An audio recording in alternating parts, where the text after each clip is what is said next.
السلام علیکم ناظرین، امید ہے خیریت سے ہوں گے۔ آج نئے ویلاگ کے ساتھ حاضر ہوں۔ آج دو بڑی خبریں ہیں۔ ایک تو وفاقی حکومت نے وزیر اعلیٰ خیبر پختونخوا سمیت کافی ساری پی ٹی آئی قیادت کے بیرون ملک جانے پر پابندی لگا دی ہے، اور یہ ان کی ظاہر ہے وہ کسی سرکاری یا غیر سرکاری اپنے نجی دورے پر بھی باہر نہیں جا سکیں گے۔ ساتھ ساتھ صوبائی حکومت نے فیصلہ کیا ہے کہ 2013 سے 2024 تک کے مالی لین دین کے جو فرانزک آڈٹ ہے اس کا کروائیں گے۔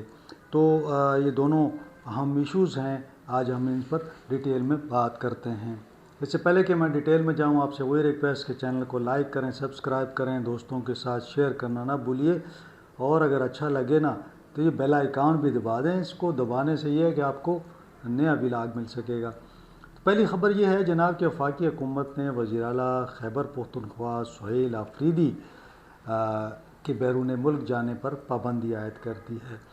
نارملی ظاہر ہے کہ وزیر اعلیٰ جو ہیں وہ بیرون ملک تو ٹریول کر سکتے ہیں، کسی بھی کانفرنس میں جانا ہو، کسی میٹنگ میں جانا ہو، کسی فورم پہ شرکت کرنی ہو۔ میرے خیال میں کہ ان کے ساتھ ساتھ جو ہیں وہ صوبائی وزیر بلدیات ہیں مینا خان آفریدی، صوبائی صدر جو ہیں جنید اکبر ہیں، تیمور سلیم جگڑا ہیں۔ اس سے پہلے ڈاکٹر امجد کو روکا گیا، مشتاق غنی صاحب کو روکا گیا، اور دیگر لوگ تھے، ان کو باہر نہیں جانے دیا گیا۔ میں سمجھتا ہوں کہ اگر تو کوئی کیس ہے ان کے ذمے تو چلیں، پھر بھی تو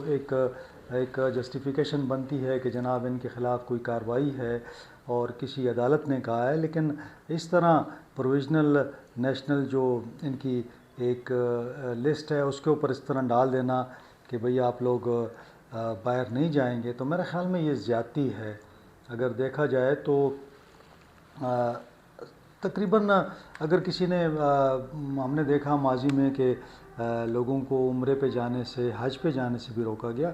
میرے خیال میں کہ اب اگر وزیر اعلیٰ کہیں جاتے بھی ہیں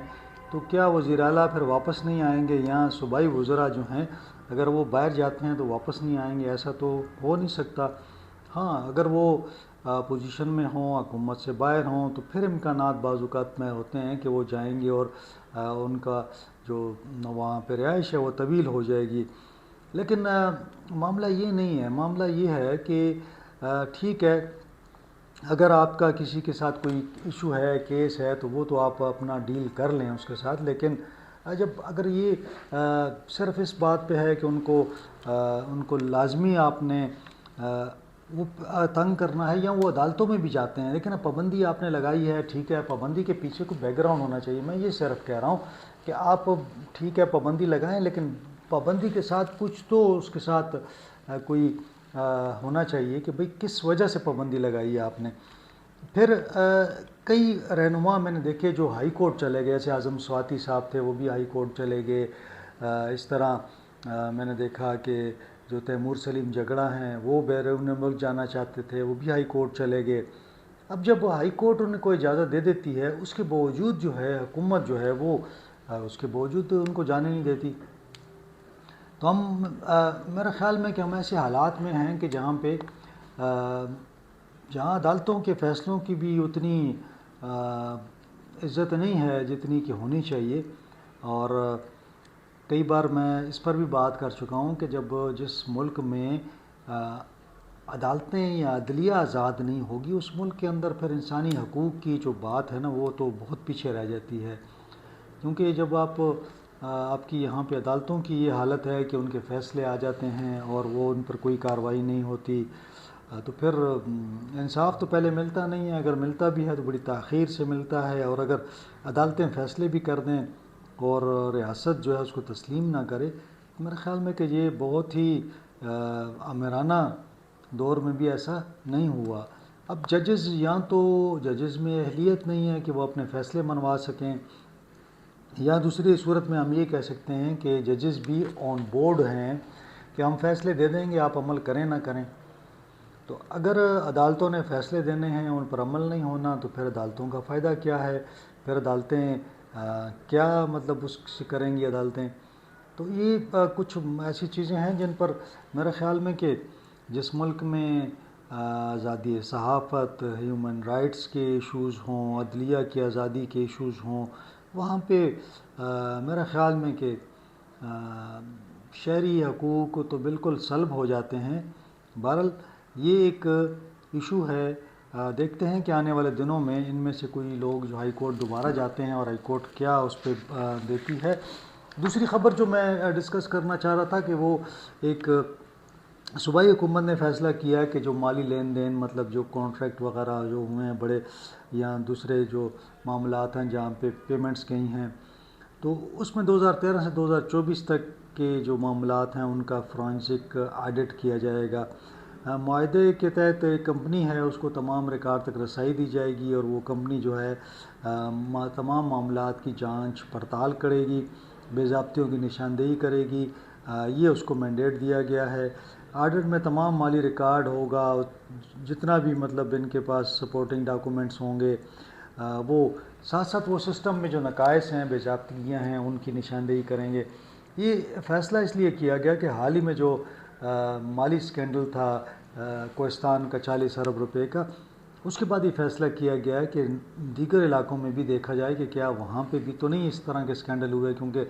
اگر آپ کو یاد ہو جب میں نے 40 ارب کا سکینڈل نکالا تھا تو اسپیکر خیبر پختونخوا اسمبلی بابر سلیم سواتی صاحب نے کہا تھا کہ یہ 40 ارب نہیں 500 ارب کا معاملہ ہے۔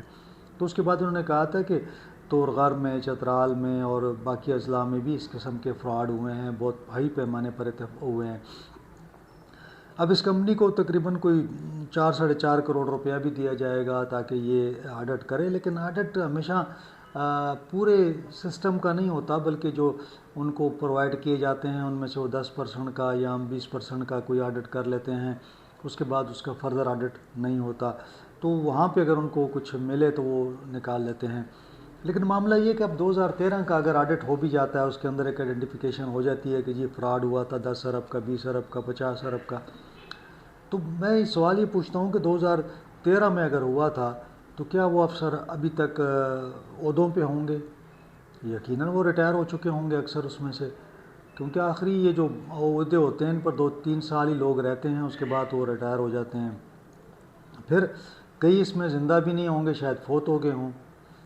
تو ٹھیک ہے، ایک اچھی ایکسرسائز ہے کہ آپ کو نشاندہی ہو جائے گی کہ کیا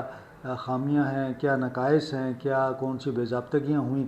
لیکن اگر آپ ریکوری کی بات کریں گے تو میں یہی کہوں گا کہ ریکوری، میرا نہیں خیال ہے کہ ریکوری ہو پائے گی۔ اس کی وجہ یہ ہے کہ کافی پرانا ریکارڈ ہے، البتہ یہ جو 2000 سے لے کے 2024 ہے، اگر ان 4-5 سالوں کا ریکارڈ نکلتا ہے اور اس میں کچھ لوگ ملوث پائے جاتے ہیں تو یہ امکان ضرور ہے کہ ان سے ریکوریاں ہو سکیں گی۔ جیسے کوہستان میں ہم نے دیکھا کہ تقریباً کوئی 25-26 ارب کی ریکوریاں ہوئیں، ایسٹس جو تھے وہ فریز ہو گئے، جو ان کے اکاؤنٹ سے منجمد ہو گئے، گاڑیاں اور گھر اور جائیدادیں ملی۔ تو میرے خیال میں کہ یہ ایک اس جانب اگر پھر دیکھا جاتا ہے کہ اس طرح لوگوں کے کیسز بنتے ہیں تو پھر شاید اس کا کوئی فائدہ ہو سکے۔ لیکن میں سمجھتا ہوں کہ جو اے جی آفس ہے اس کے اختیارات اس کے پاس ہیں، لیکن ان کے پاس بھی شارٹیج ہے اسٹاف کی، عملہ اتنا نہیں ہے ان کے پاس۔ تو اب یہ ہے کہ وہ جو ڈیٹا دیتے ہیں وہ بھی اگر آپ دیکھ لیں تو ابھی پبلک اکاؤنٹس کمیٹی میں 2018-19 کا معاملہ چل رہا ہے، تو اب اگر 6 سال 8 سال پیچھے آپ جا رہے ہیں، چاہیے کہ بڑا قریب ہو، 1 سال 2 سال کا گیپ آئے،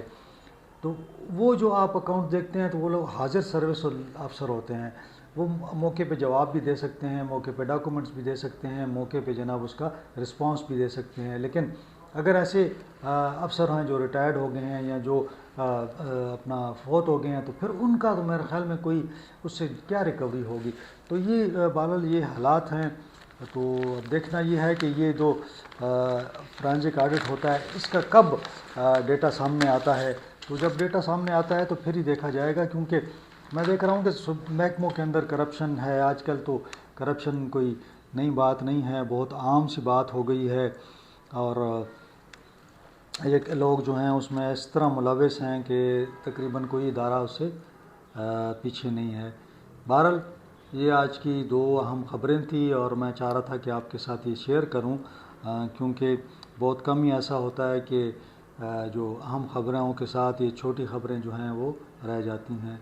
بہرحال آج کے لیے اتنا ہے، انشاءاللہ اگلے ولاگ میں آپ سے ملاقات ہوگی۔ اپنا خیال رکھیے، اپنے اہل خانہ کا خیال رکھیں، مجھے اجازت دیں، اللہ حافظ۔